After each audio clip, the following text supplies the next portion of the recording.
Over $2.8 billion was lost to bogus crypto scams in 2021 alone, with one study estimating that pump and dump schemes in general amount to as much as $120 billion in annual crypto volumes. And there's a seemingly endless barrage of new coin launches backed by influencers. The Hawk Tour girl, the 6'7" kid, and the Ibiza final boss. It never seems to end. And this isn't investing, it's a social experiment on mass delusion. The cycle of fame, instant coins, instant wealth, and instant apologies is not accidental. It's a professional, predatory business model. So in this video we'll examine some of the celebrity shills who've been caught promoting this stuff, break down how these schemes actually work, and finally expose some of the masterminds behind it all. So first, the celebrity's role is that of the ultimate marketing tool, providing an audience who trust them and who are hungry for quick riches. The celebrity is paid or granted a massive early supply of the coin and then floods social media with videos or tweets, or they are airdropped millions of the tokens that they are promoting, which news outlets then report as a massive holding.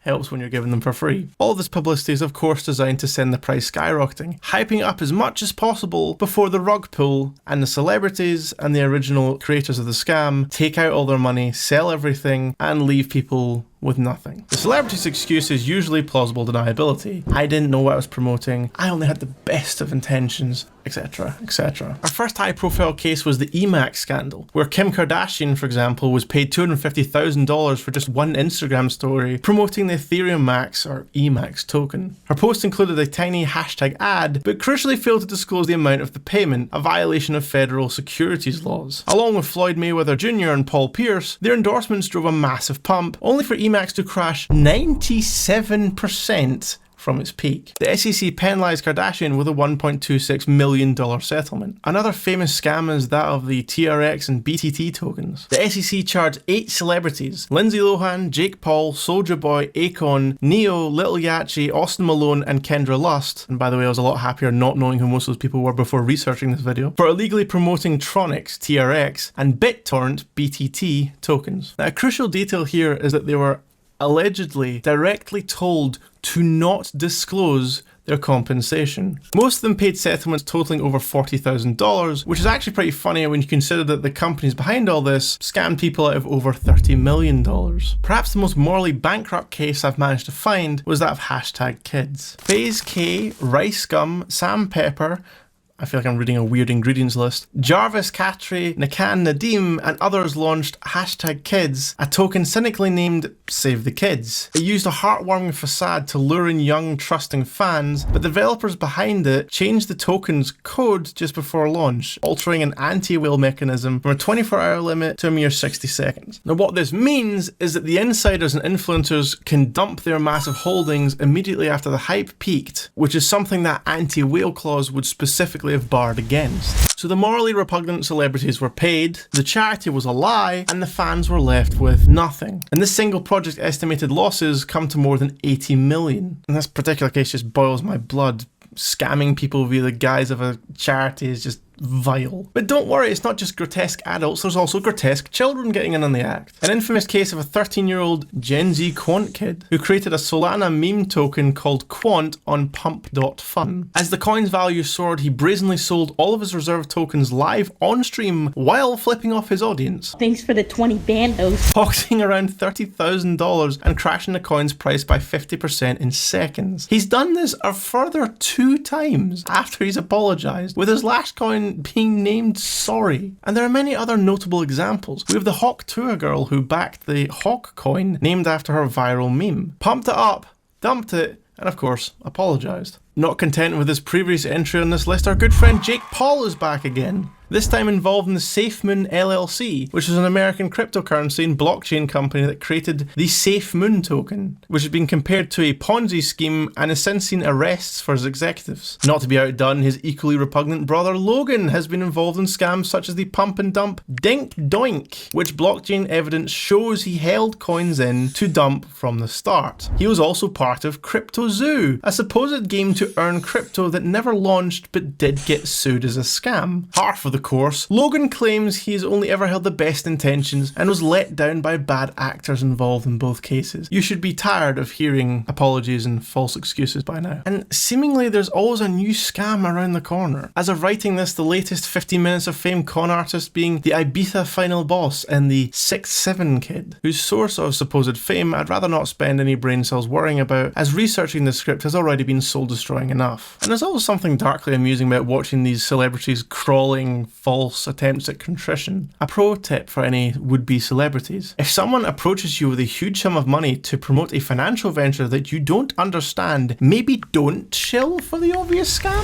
Speaking of which, this video is brought to you by your Spanish National Lottery winning ticket. Just enter your bank details in the description of this video and you will be sure to have your winnings in no time. For the love of God, it's a joke. Please nobody do this. Now, whether the celebrities here are willing co-conspirators or just greedy, naive tools and puppets, the result's the same. Thousands of people lost their money because they trusted an influencer. So how do these scams even work in the first place? Well, at its core, a meme coin scam is a technical fraud, a mechanism designed to steal all the cash that the pump up and hype creates. The fraudster sets up a token and pairs it with a supposedly stable crypto like Ethereum or Solana in a liquidity pool. The pool is the essential reserve that allows buyers and sellers to trade the new coin. So when an everyday investor buys the meme coin, their money flows into this pool. The celebrity hype drives the price up, swelling the liquidity pool with real money from thousands of buyers. Once they hit their target market cap, they sell their enormous pre-mined token supply back into the pool, or in a full rug pull, they literally remove all the underlying crypto from the pool itself. This action drains all the liquidity, causing the coin's price to crash instantly, often to zero or near zero. So to simplify it, the playbook is develop a new, unproven and highly volatile token, aka a shitcoin. Ensure the vast majority of tokens are controlled by a handful of insiders, as was seen with the Hawk2 coin amongst many others. Pay a gullible, or greedy, or both, celebrity or influencer a huge undisclosed fee to create maximum hype and fear of missing out among their dedicated audience. As the public buys into the coin, driven by the celebrity endorsement, the creators and insiders sell their massive holdings, causing the token's value to collapse almost instantly. So the mechanism effectively leverages a celebrity's brand, trust, and reach as a disposable tool to extract millions from the public and funnel it to a few anonymous, shadowy figures, and sometimes the influencers themselves. The celebrity takes a fine, a PR hit, usually a ban from promoting crypto for a few years, while the crypto founder walks away with the vast majority of the profits from the victims they targeted. So we've met the puppets.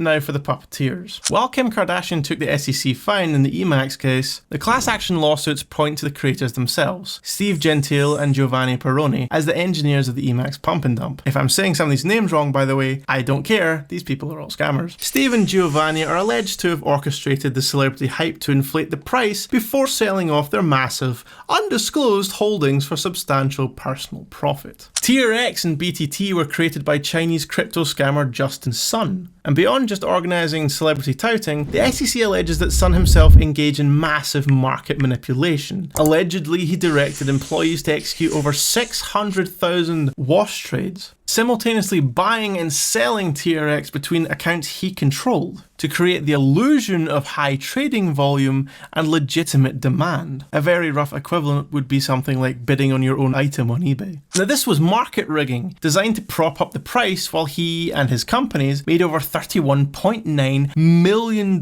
from illegal sales. He wasn't just paying the influencers, he was also directly fabricating market activity. The Hawk2 one's a bit more complicated in some ways. The defendants named in the investor lawsuit filed in a US district court include Over Here Limited, which is a Hong Kong company and Web3 launchpad platform that allegedly facilitated the coin's launch and heavily promoted the project. Clinton So, a Hong Kong resident who identified as the founder and controller of Over Here Limited and who promoted the project online. Tua the Moon Foundation, hideous pun, an entity reportedly registered in the Cayman Islands, that's always a good sign, that allegedly received funds from the sale of the Hawk coin. And Alex Larson Schultz, known as Doc Hollywood, a crypto influencer who was involved involved in promoting the Hawk token, including hosting Twitter spaces about the project. Now, the blockchain data showed that nearly 96% of the token supply was initially held by just a few wallets, likely controlled by the developers and insiders. Welsh later claimed she was paid $125,000 up front and was misled. Her lawyer claimed they were only responsible for a brand image likeness deal. So when you go through all these celebrity cases, it's amazing how often they seem to be expecting to be pretty easily forgiven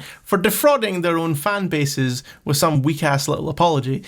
But anyway, one of our cases did feature actual arrests. In November 2023, the SEC and the US Department of Justice charged SafeMoon and his executive team of Kyle Nagy, Braden John Caroni, and Thomas Smith with fraud, unregistered offering of securities, and money laundering. Again, no apologies for any mispronunciations. In May 2025, SafeMoon CEO Braden John Caroni was convicted by a federal jury on charges of conspiracy to commit securities fraud, wire fraud, and money laundering. Kyle Nagy, the owner and founder, remains at large. However, our other cases to this point have all only resulted in SEC charges or civil charges. You know, part of me wonders if all this is an indirect consequence of Bitcoin's rise into the sphere of public knowledge. Many who aren't well versed in finance know that Bitcoin is a thing, and know that some people seem to become magically rich off of the back of it. To be clear, I'm not saying it's Bitcoin's fault per se, but getting in at the ground floor of the next Bitcoin is a large part of crypto scams' marketing pitch, and that only works because Bitcoin itself has broken into the mainstream. Now, I would like to think by making it this far in the video, you won't be caught out by any of these scams. And while we wouldn't be near the crypto market in the first place, it's important we know the signs not only for ourselves, but for our friends and loved ones who may yet be deceived. And we haven't even discussed other massive and infamous crypto scams like Thodex or FTX. Every time a new platform or viral coin launches, it seems the collective memory and warnings of scams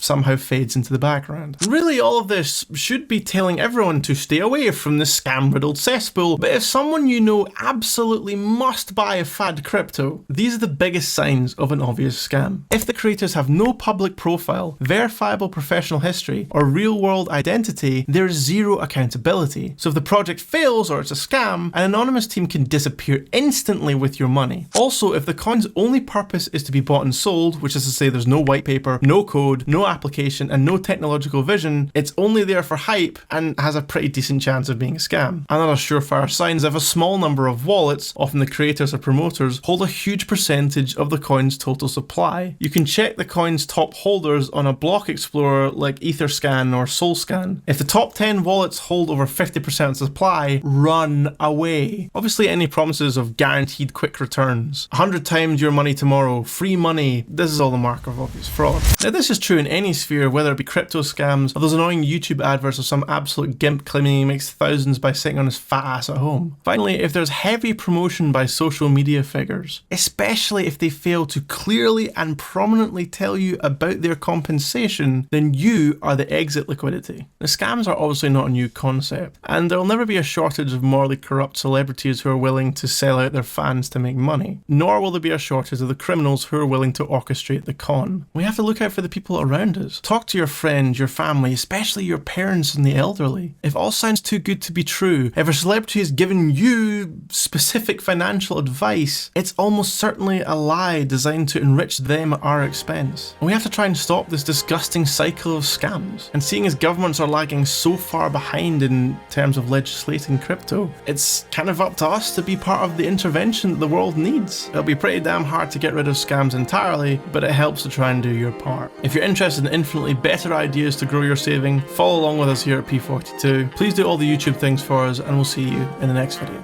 Take care.